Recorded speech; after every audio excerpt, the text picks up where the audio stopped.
शांति।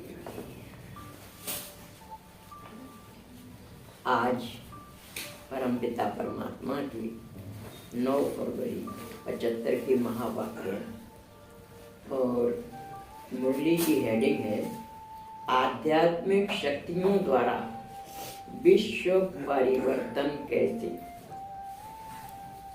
आध्यात्मिक शक्तियों द्वारा विश्व परिवर्तन कैसे होगा, इसके ऊपर आज परमपिता परमात्मा ने वाणी चलाई है।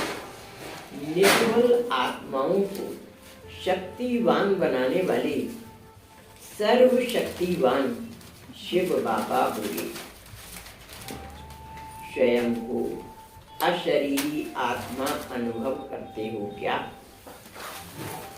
हम एक्चुअल में आत्मा ही हैं, लेकिन बॉडी कॉन्शियस में रहने के कारण अपने आप को शरीर समझ बैठे। तो परमात्मा आकर के हमारे ज्ञान का नेत्र खोलते हैं और समझाते हैं कि आप आत्माएं हो, शरीर नहीं हो। तो उसके लिए पूछ रहे हैं बाबा कि स्वयं को अशरीरी आत्मा अनुभव करते हो क्या? इस शरीर द्वारा जो चाहे वही कर्म कराने वाली तुम शक्तिशाली आत्मा हो, ऐसा अनुभव करते हो क्या कि मैं आत्मा राजा इस शरीर से काम कराने वाली हूँ। तो शरीर की इंद्रियां मुझे आत्मा राजा के अंडर में या कहे अनुसार काम करती हैं। तो इस शरीर के मालिक कर्मेंद्रियों द्वारा कर्म कराने वाली इन कर्मेंद्रियों से जब चाहो तब न्यारे स्वरूप की स्थिति में स्थित हो सकते हो क्या? अर्थात राजयोग की सिद्धि कर्मेंद्रियों के राजा बनने की शक्ति प्राप्त की है क्या? यानी हमारी जो पढ़ाई है इसका उद्देश्य है कि हम इंद्रिय जीत, माया जीत, प्रकृति जीत, विकर्मा जीत और फिर जगत जीत बने। तो बाबा ये पूछ रहे हैं क्या अपने शरीर की इंद्रियों के राजा बने हो? राजा व मालिक कभी भी कोई कर्मेंद्रिय के वशीभूत नहीं हो सकता। वशीभूत होने वाले को मालिक नहीं कहा जाता। अगर वशीभूत हो गया तो वो राजा का हुआ, मालिक का हुआ, तो अधीन हो गया। तो इसीलिए बाबा कहते हैं कि वशीभूत होने वाले को मालिक नहीं कहा जाता। विश्व के मालिक की संतान होने के नाते जब बाप विश्व का मालिक हो और बच्चे अपनी कर्मेंद्रियों के मालिक न हो तो क्या कहेंगे? नहीं, परमात्मा विश्व का मालिक और उसके हम बच्चे, और अगर हम अपने कर्मेंद्रियों के राजा नहीं बन पाए, मालिक नहीं बन पाए, तो क्या कहेंगे? मालिक के बालक कहेंगे क्या? नाम हो मास्टर सर्वशक्तिवान और स्वयं को मालिक समझकर चल नहीं सके तो क्या मास्टर सर्वशक्तिवान हुए? यानी जैसा हमारा नाम है या टाइटल है वैसा ही हमारा कर्म भी है। जब टाइटल है मास्टर सर्वशक्तिवान तो सारी शक्तियां हमारे अधीन होनी चाहिए। हम मास्टर सर्वशक्तिवान हैं, यह तो पक्का निश्चय है ना कि यह निश्चय भी अभी हो रहा है। निश्चय में कभी परसेंटेज होती है क्या? बाप के बच्चे तो हैं ही ना, ऐसे थोड़े ही है, थोड़े ही कि 90% है और 10% नहीं। ऐसा नहीं है कि 90% तो बाबा के बच्चे हैं और 10% हैं। ऐसा बच्चा कभी देखा है? निश्चय अर्थात 100% निश्चय, पूरा निश्चय होना चाहिए। ऐसे 100% निश्चय बुद्धि बच्चों की पहली निशानी क्या होगी? निश्चय बुद्धि की पहली निशानी है विजयी। निश्चय बुद्धि विजय मिली, तो पहली निशानी क्या है? विजय मिलेगी ही। कहावत भी है ना, निश्चय बुद्धि विजयंती। विजय मिलेगी कैसे? निश्चय से। तो निरंतर इस निश्चय को की स्मृति कि मैं मास्टर सर्वशक्तिवान हूँ, यह स्मृति रहती है क्या? यानी ये स्मृति हर समय रहे कि मैं कौन हूँ? मास्टर सर्वशक्तिवान। यह स्मृति रहे तो समझो कि हमेशा ही विजय मिलेगी। स्मृति के बिना समर्थी थोड़े ही आएगी। विजयी होने का आधार है स्मृति। ये अगर स्मृति कमजोर होगी, निरंतर नहीं होगी और स्मृति पावरफुल नहीं होगी तो विजयी कैसे होंगे? तो पहले इस निश्चय को सदा स्मृति स्वरूप बनाना पड़ता है। क्या बनाओ स्मृति को? कि निश्चय है हमें भगवान के हम बच्चे हैं, तो सफलता तो हमारी हुई पड़ी है। जैसी चलते प्रति लौकिक ऑक्यूपेशन यानी धंधा और लौकिक संबंध याद यानी स्मृति में रहता ही है ना, उसी स्मृति से समृद्धि आती है कि मैं ऐसे परिवार का, ऐसे ऑक्यूपेशन वाला हूँ। वैसे ही जो मर्जी व ब्राह्मण जन्म का संबंध व ऑक्यूपेशन है, वह स्वयं का स्वरूप है, वह सदा स्मृति में रहना चाहिए। स्मृति कमजोर होने के कारण विजय दिखाई नहीं देती है। विजय हो उसको सिर्फ देखते हुए समय नहीं गमाओ, बल्कि विजय होने का जो फाउंडेशन है उसको मजबूत रखो।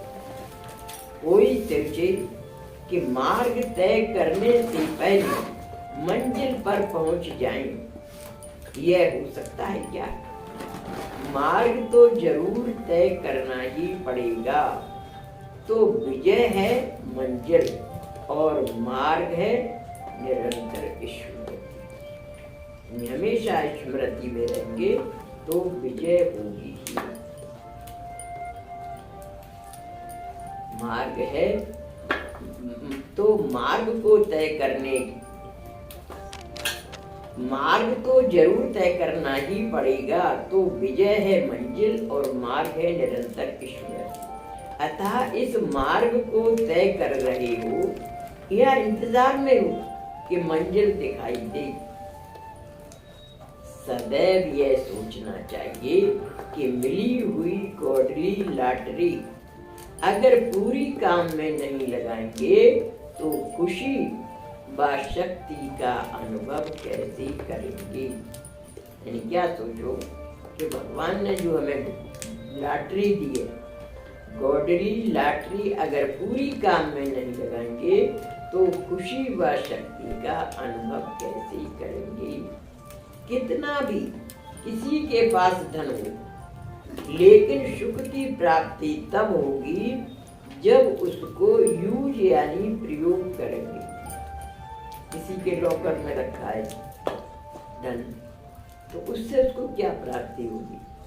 महसूसता आएगी, बस खाली ये संतोष होगा कि मेरे पास बहुत धन है। लेकिन जब उस धन से आराम की चीजें खरीदेगा, उनका इस्तेमाल करेगा, तभी तो सुख की भाषा आएगी। तो ऐसे ही बाबा हम बच्चों को समझा रहे हैं। बाबा ने जो टाइटल दिया है कि आप सर्वशक्तिवान की संतान हो, मास्टर सर्वशक्तिवान। जो शक्तियाँ हमारे पिता में हैं वही शक्तियाँ हम सब बच्चों में हैं, लेकिन उनका हम यूज नहीं करें तो लाभ हमें कैसे मिलेगा? इसलिए उनका यूज करें, प्रयोग में लाएं, तब हमें भी महसूस हो कि हमारे अंदर सर्वशक्तियाँ हैं। और देखने वाली आत्माओं को भी महसूसता आएगी कि हाँ इनके अंदर सारी शक्ति है। इसलिए बाबा कहते हैं सदैव ये सोचना चाहिए कि मिली हुई गॉडली लॉटरी अगर पूरी काम में नहीं लगाएंगे तो खुशी व शक्ति का अनुभव कैसे करेंगे। कितना भी किसी के पास धन हो, लेकिन सुख की प्राप्ति तब होगी जब उसको यूज यानी प्रयोग करेंगे। यूज ना करें तो देखते हुए सिर्फ खुशी ही होगी, लेकिन उससे जो सुख की प्राप्ति होनी चाहिए वह अनुभव नहीं कर सकेंगे। लॉटरी तो मिली, लेकिन उसको यूज करना अर्थात जीवन में लाना, उसके बिना सुख का, आनंद का व विजयी बनने की खुशी का अनुभव नहीं कर सकेंगे।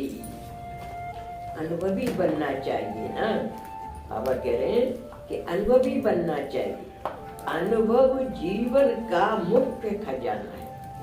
यानी अनुभव क्या है, हमारे जीवन की प्रैक्टिकल में खजाना है कि जो अनुभवी होता है ना उसको फिर कभी धोखा की संभावना नहीं रहती है। अनुभव जीवन का मुख्य खजाना है। लौकिक पहलू में भी अनुभवी आत्मा मुख्य गाई जाती है। इस ईश्वरीय मार्ग में भी अनुभवी आत्मा बनना चाहिए। जो बोला वह अनुभव किया क्या?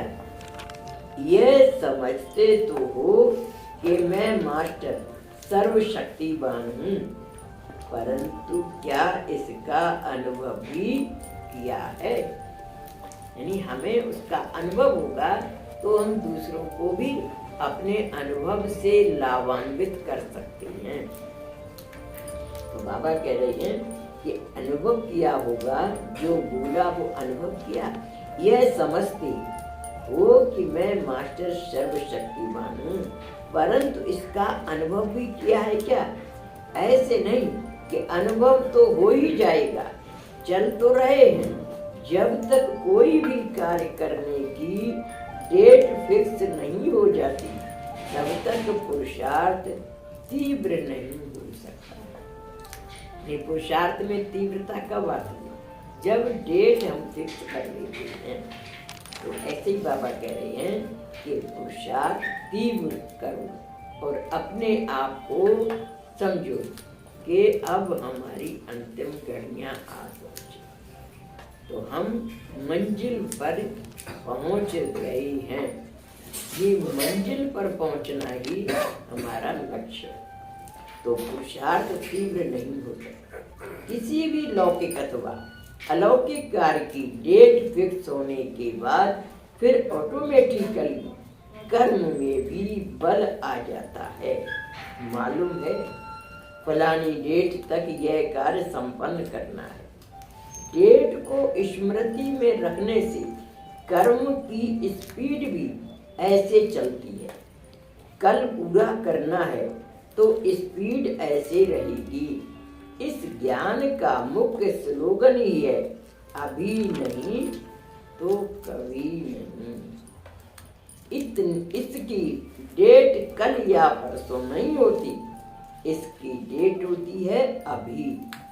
घंटे के बाद भी नहीं, यानी घंटे के बाद भी नहीं, अभी इसकी डेट होती है अभी, घंटे के बाद भी नहीं। इसलिए जितना निश्चय रखेंगे ये करना ही है, करेंगे नहीं, करना ही है। वह यह है दृढ़ संकल्प। दृढ़ संकल्प के बिना दृढ़ता नहीं आती। यानी जब तक दृढ़ संकल्प नहीं होता है तब तक दृढ़ता नहीं आती। और पुरुषार्थ का समय बाकी कितना कम है, जास्ती समय दिखाई देता है क्या? अब कह रहे हैं कि जास्ती समय नहीं है, अब अंतिम घड़ियां है। समय का ख्याल तो रखना चाहिए ना। यह भी सोचो कि प्रारब्ध कितने समय की है। 2 युग की प्रारब्ध है ना, यानी सतयुग त्रेता में हम बच्चों को प्रारब्ध मिलेगी। इस पुरुषार्थ की प्रारब्ध का समय कितना कम रहा, यह सदा स्मृति में होना चाहिए। यानी बहुत काल की प्रारब्ध पानी है तो पुरुषार्थ भी बहुत काल का चाहिए ना। यानी यहाँ का मल्टीप्लाई होके पदम गुना भगवान देते हैं। तो यहाँ हमने समय कितना दिया है उतने समय का मल्टीप्लाई होके मिलेगा। यहाँ कितना तन लगाया, कितना मन लगाया, कितना धन लगाया, उसका पदम गुना परमात्मा सत्युग त्रेता में रिटर्न देंगे। तो बाबा ये कह रहे हैं कि बहुत काल की प्राप्ति पानी है। अपन चाहते हैं कि सत्युग त्रेता 2500 वर्ष हम सब प्रकार के सुखों से संपन्न रहे, तो बहुत काल की प्रारब्ध पानी है तो पुरुषार्थ भी बहुत काल का चाहिए ना। अगर लास्ट टाइम में पुरुषार्थ करेंगे तो प्रारब्ध भी लास्ट में ही मिलेगी। यहाँ का मल्टीप्लाई होता है ना, तो यहाँ पर लास्ट में करेंगे तो बाबा कह रहे हैं लास्ट में वहां भी आपको मिलेगा। पुरुषार्थ फर्स्ट नहीं और प्रारब्ध फर्स्ट वाली चाहिए। कह रहे हैं कि पुरुषार्थ पहले नहीं कर रहे हो और प्रारब्ध फर्स्ट वाली चाहिए। क्या लास्ट में बचा कुचा मिलने से क्या होगा, जैसे प्राप्ति का लक्ष्य फर्स्ट का है वैसे पुरुषार्थ भी ऐसा करो। कोई भी बात सामने आए उसको एक साइड सीन समझो। जैसे रास्ते चलते अनेक प्रकार की साइड और सीन्स आती हैं, लेकिन जो मंजिल को पाने वाला होता है वह उसको देखता नहीं है। कितनी साइड सीन्स आती हैं, आप कहीं भी जाएं तो रास्ते में कितने आपको सीन देखने को मिलेंगे, लेकिन अपन उनको देख करके रुकते हैं क्या? अगर रुक गए तो मंजिल पर नहीं पहुंच पाएंगे। तो ऐसे ही बाबा कह रहे हैं, लेकिन जो मंजिल को पाने वाला होता है वह उनको देखता नहीं है, उसकी बुद्धि में मंजिल की प्राप्ति ही रहती है। तो यहाँ भी बुद्धि में मंजिल रखनी है, न कि यह बातें। अगर छोटी सी बात को देखने में ही समय गमा देंगे तो मंजिल पर समय पर पहुंच नहीं सकेंगे। अगर छोटी छोटी बातों में रुकते रहे तो क्या होगा, मंजिल पर हाथ से तोड़ो ना, चूरा हो रहा है हाथ से तोड़। तो अब दृढ़ता लाने का समय है, नहीं तो कुछ समय के बाद इस समय को भी याद करना पड़ेगा कि समय पर जो करना था वह नहीं किया। पीछे सोचने से पहले क्यों नहीं समय को परिवर्तित कर दो। बाबा कह रहे हैं कि पीछे सोचो पछताओ, इससे अच्छा है कि अभी समय को परिवर्तित कर दो। विश्व के परिवर्तन के निमित्त हो तो जो बाप का कार्य है बाप के साथ अपने को भी निमित्त समझो। विश्व परिवर्तन का कार्य बाप का है और हम बाप के सकीलते बच्चे हैं, तो हम बच्चों का भी वो ही कार्य है जो हमारे बाप का है। तो अपने को भी निमित्त समझो। विश्व में स्वयं भी होना, विश्व को परिवर्तित करने वाले को पहले स्वयं को परिवर्तन करना पड़े। सदैव यह सोचो कि जब मैं हूँ ही विश्व को परिवर्तन करने के निमित्त, तो स्वयं को परिवर्तन करना क्या बड़ी बात। नहीं, जब मैं विश्व परिवर्तन के निमित्त हूँ तो अपने को बदलना क्या बड़ी बात है। तो फौरन ही परिवर्तन करने की शक्ति आएगी। आप सोचेंगे वैसे ही आपके अंदर शक्ति आ जाएगी। कैसे होगा, क्या होगा, होगा व नहीं होगा, यह क्वेश्चन भी नहीं उठेगा। दूसरी बात यह स्मृति में रखो कि विश्व परिवर्तन का कार्य कितनी बार किया है। यानी पहली बात तो जो बाप का काम तो हमारा काम, दूसरी बात ये काम हम कोई पहली बार नहीं कर रहे हैं, हर कल्प में ये पार्ट बजाया है। तो विश्व परिवर्तन का कार्य कितनी बार किया है, अनगिनत बार किया है, यानी गिनती नहीं कर सकते, इतनी बार ये पार्ट बजाया है। यह तो पक्का है ना, बाप के साथ मैं भी अनेक बार निमित्त बना हूँ। जब अनेक बार की हुई बात होती है तो वह मुश्किल लगती है क्या? अति पुरानी बात को सिर्फ निमित्त बन रिपीट कर रही हो। रिपीट करना सहज होता है या मुश्किल होता है? यानी जो काम एक बार कर चुके उसको दोबारा करने में मेहनत नहीं लगती है, क्योंकि पहले का अनुभव होता है। तो बाबा कह रहे हैं रिपीट करना सहज होता है या मुश्किल होता है? तो यह भी मुश्किल स्मृति में रहना चाहिए।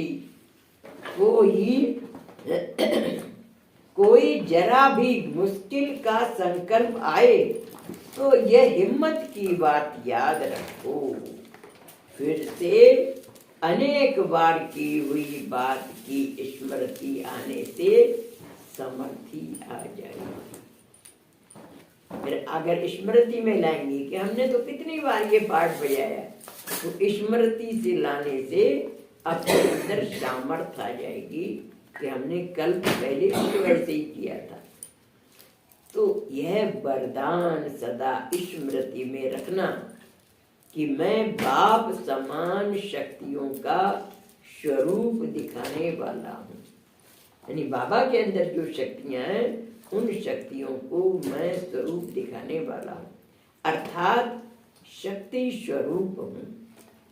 संबंध रखने से यहाँ तक पहुँच सकते हो, लेकिन अब बाप का स्नेह, बाप के कार से स्नेह और बाप द्वारा मिली हुई नॉलेज से स्नेह, इन तीनों का बैलेंस रखो।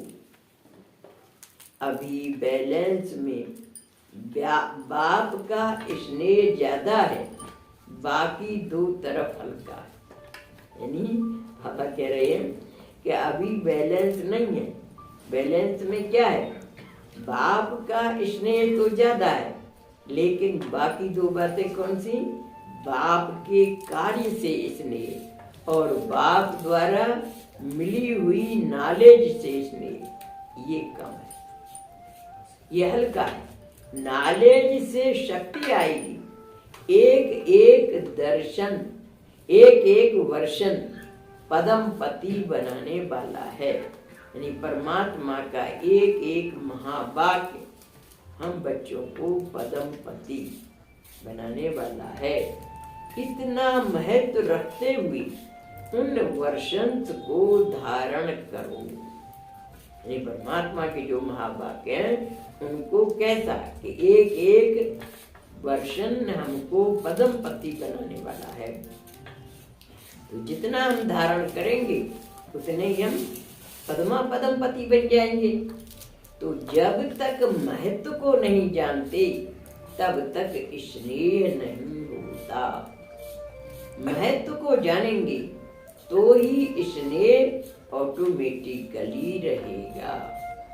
यानी महत्व समझो कि भगवान के एक एक महावाक्य के महत्व को, मतलब एक एक महावाक्य को हम जितना जीवन में धारण करेंगे उतने ही हम पद्मा पदम पति बनेंगे।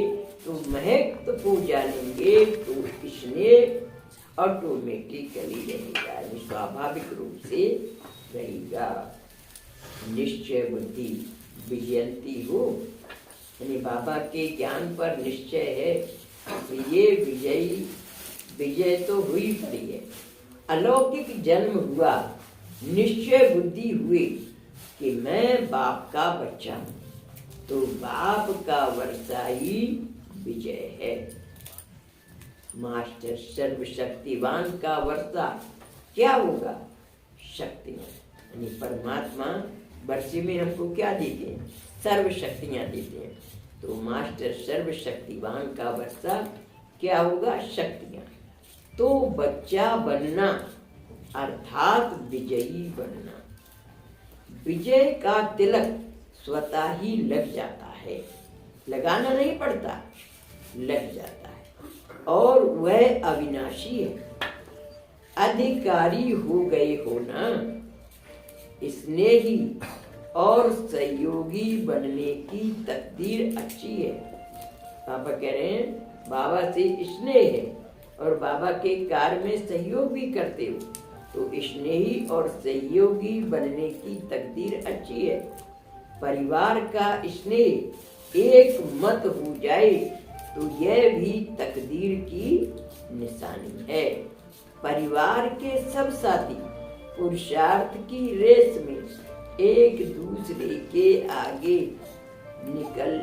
निकलने की लगन में लगे हुए हैं। परिवार के सब साथी पुरुषार्थ की रेस में एक दूसरे से आगे निकलने की लगन में लगे हुए हैं। हिम्मत से मदद स्वतः ही प्राप्त होती है। अब मैंने वीरचंद भाई को उनके लिए इशारा किया, वीरचंद को, कि हिम्मत से मदद स्वतः ही प्राप्त होती है। यह मोह जीत परिवार है। ऐसे मोह जीत परिवार कितने बनाए हैं।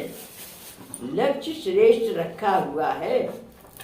अब ऐसे परिवारों का गुलदस्ता बनाओ। ऐसे परिवार जिन्होंने मोह पर विजय प्राप्त कर ली है, ऐसे मोह जीत परिवारों का गुलदस्ता बनाओ। अगर 10-11 ऐसे परिवार हो जाएं तो अहमदाबाद का नंबर आगे हो जाएगा। उस समय गुजरात वालों का सेवा का टन होगा। तो बाबा कह रहे हैं कि अगर 10-11 ऐसे परिवार हो जाएं जो अहमदाबाद का नंबर आगे हो जाएगा। गुजरात को परिवारों को चलाने का वरदान ड्रामानुसार मिला हुआ भी है। लेकिन मोह जीत परिवार और सब एक लगन में श्रेष्ठ पुरुषार्थ की लाइन में हो, ऐसा गुलदस्ता बनाओ। लेकिन मोह जीत परिवार, यानी परिवार तो वहां के बहुत से होंगे, तो बाबा करेंगे लेकिन कैसा हो परिवार? मोह जीत, जिसमें किसी का भी किसी में मोह नहीं हो और सब एक लगन में श्रेष्ठ पुरुषार्थ की लाइन में हो और सबकी एक ही लगन कि हमको मंजिल पर पहुंचना है। ऐसा गुलदस्ता बनाओ, ऐसी आत्माओं का गुलदस्ता बनाओ। अच्छा, ओम